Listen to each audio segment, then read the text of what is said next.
Voei até a Filadélfia para me encontrar com o Dr. Babel para uma entrevista de 1 hora, que se transformou em 4.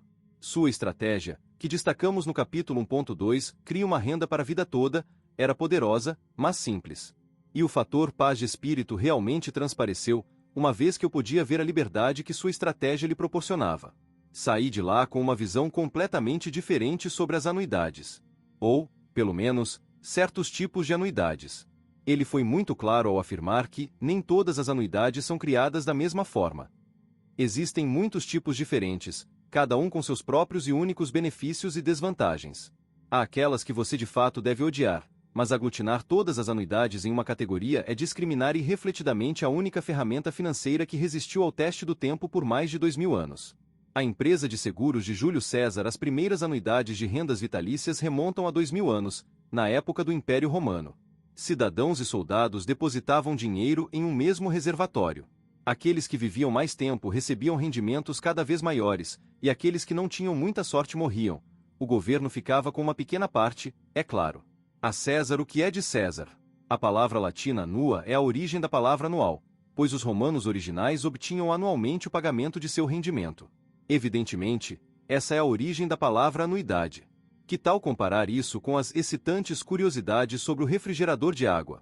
Na década de 1600, os governos europeus usaram o mesmo conceito de anuidade, chamado de tontina, para financiar guerras e projetos públicos, novamente, ficando com uma parcela do total de depósitos. No mundo moderno, a matemática e os fundamentos desses produtos ainda são os mesmos, exceto pelo fato de os governos terem sido substituídos por algumas das companhias de seguros mais cotadas, incluindo muitas que já estão no negócio há mais de um século. Companhias de seguros que resistiram ao teste do tempo através de depressões, recessões, guerras mundiais e a crise de crédito mais recente. Entretanto, devemos ter cuidado quando se trata de diferentes tipos de anuidades. As anuidades, praticamente, não mudaram durante os últimos 2000 anos. Havia apenas uma versão, o clássico, da Coca-Cola, sobre soluções financeiras. Era um contrato simples entre você e uma companhia de seguros. Você lhes dava o seu dinheiro e eles lhe prometiam uma renda garantida ou um retorno sobre esse dinheiro. Depois de fazer sua contribuição, você precisava decidir quando começaria a receber pagamentos de rendimentos. Quanto mais você esperava, maiores eram seus pagamentos de rendimentos. No dia em que você comprava, recebia um cronograma mostrando o pagamento exato, de modo que não havia adivinhação. É progresso ou apenas uma mudança? Nos últimos 50 anos, as anuidades evoluíram para muitos tipos diferentes em comparação com as originais oferecidas por César. Às vezes, a evolução é uma coisa boa. Outras vezes, nós terminamos como mutantes.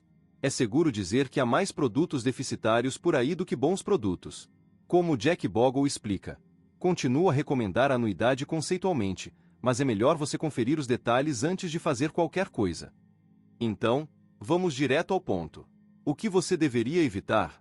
Anuidades variáveis são invariavelmente RUNS. Em 2012, foram vendidos mais de 150 bilhões de dólares em anuidades variáveis. Para se ter uma ideia, 150 bilhões é um valor bastante próximo da receita bruta da Apple em 2012. As anuidades variáveis se transformaram na comissão predileta de muitas grandes corretoras. Então, que diabos é uma anuidade variável? Em suma, é um contrato de seguro em que todos os depósitos subjacentes são investidos em fundos mútuos, também conhecidos como subcontas. Sim, os mesmos fundos mútuos que apresentam um desempenho inferior ao do mercado e cobram taxas insanamente elevadas. Desta vez, porém, o investidor os adquire dentro do invólucro de uma anuidade. Por que alguém iria querer investir em fundos mútuos por meio de uma anuidade? Porque os produtos de anuidades oferecem benefícios fiscais especiais, e o dinheiro que está compreendido lá pode aumentar com o diferimento de impostos, da mesma forma que um 401(k) ou IRA. Esse arranjo é especialmente atraente, diz o argumento de vendas, se você já tiver atingido seus limites 401(k) ou IRA e tiver capital extra para investir. Mas agora, em vez de apenas pagar taxas excessivas para apresentar um desempenho inferior ao dos fundos mútuos, há taxas adicionais para a anuidade em si. Taxas em cima de taxas. Então, qual é o apelo? Por que alguém compraria fundos mútuos embutidos dentro de uma anuidade apenas para evitar os impostos? A maioria das anuidades variáveis garante que, mesmo que a conta diminua, seus beneficiários receberão pelo menos o valor total originalmente investido. Então, se você colocar 100 mil dólares, e os fundos mútuos apresentarem uma queda de valor para 20 mil, seus filhos continuarão recebendo US$ 100.000 quando você morrer. Não parece um negócio tão ruim até você perceber que acabou de comprar a forma mais cara de seguro de vida disponível. No capítulo 2.2 nós esboçamos a lista de taxas que você vai pagar para possuir um fundo mútuo ativamente gerenciado, e mostramos como essas taxas podem prejudicar dramaticamente seu desempenho. Recapitulando, o total de todas as taxas, relação de despesas, custos de transação, custos de soft dólar, escoamento de dinheiro, encargos de vendas, vai ser de aproximadamente 3,1% ao ano, de acordo com a Forbes, se o dinheiro for mantido em uma conta com imposto diferido, como um 401(k), IRA ou de anuidade variável. Isso significa $3.100 por ano para cada 100 mil. Mas ainda não acabou. Quando você compra uma anuidade variável, não está apenas arcando com as taxas acima listadas, mas também com as taxas adicionais pagas à companhia de seguros. Há uma despesa de mortalidade 7 que, de acordo com a Morningstar, atinge a média de 1,35% ao ano, bem como encargos administrativos que podem girar em algum valor entre 0,10% e 0,50% ao ano. Vamos somá-los. Custos médios de fundos mútuos igual 3,1%, de acordo com o artigo da Forbes, mortalidade e despesas igual 1,35%, média, custo administrativo igual 0,25%, média. Um total geral de 4,7% ao ano, ou $4.700 para cada 100 mil que você investir. E esse dinheiro sai do bruto, antes mesmo de você ganhar qualquer centavo. Dito de outra forma, se o fundo tiver um retorno de 4,7%, você não ganha nada. Todas essas taxas adicionais para evitar o imposto sobre os ganhos? Caramba, depois de todas as taxas você, provavelmente, não vai ter muito ganhos, se é que vai ter algum, sobre os quais pagar impostos. Encurralados mesmo que a maioria de nós perca dinheiro nessas anuidades variáveis, nos sentimos presos e com medo de retirar o nosso dinheiro, por causa da garantia do benefício de morte, a garantia de que os nossos herdeiros vão receber o montante do depósito original. E, geralmente, apesar dos encargos no caso de desistência, de modo que a companhia de seguros pode cobrar se quisermos abandonar a festa mais cedo. Há alguma exceção à regra? Apenas duas, que os especialistas afirmam valer a pena considerar na medida em que a eficiência fiscal se fizer necessária. O Vanguard e o TIAA-CREF oferecem anuidades variáveis de custo extremamente baixo, com uma lista de fundos de índice de baixo custo para escolher.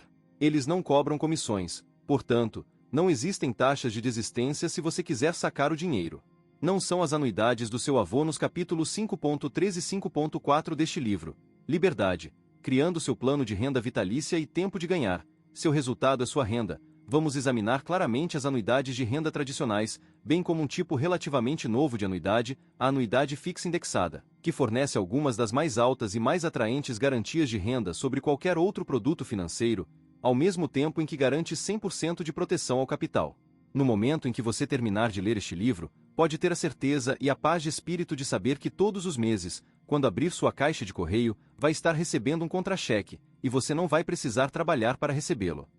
Nós podemos acelerar o seu caminho para a liberdade financeira se pudermos eliminar os impostos sobre os pagamentos de rendimentos vitalícios. Como? Você perguntaria. Pegando uma parte de nosso dinheiro e combinando o poder de um Roth IRA com o de uma anuidade de renda vitalícia. Isso significa que, independentemente do que o governo fizer com as taxas de imposto, você pode ter certeza de que o montante total que recebe é a renda passível de dispêndio. É isso mesmo, uma renda vitalícia legal e segura, livre de impostos, sem elementos móveis ou preocupações com a volatilidade do mercado. O objetivo deste capítulo não é apenas dizer o que evitar, mas também avisá-lo sobre o perigo de ser seduzido pelo mito de marketing de que todas as anuidades são ruins.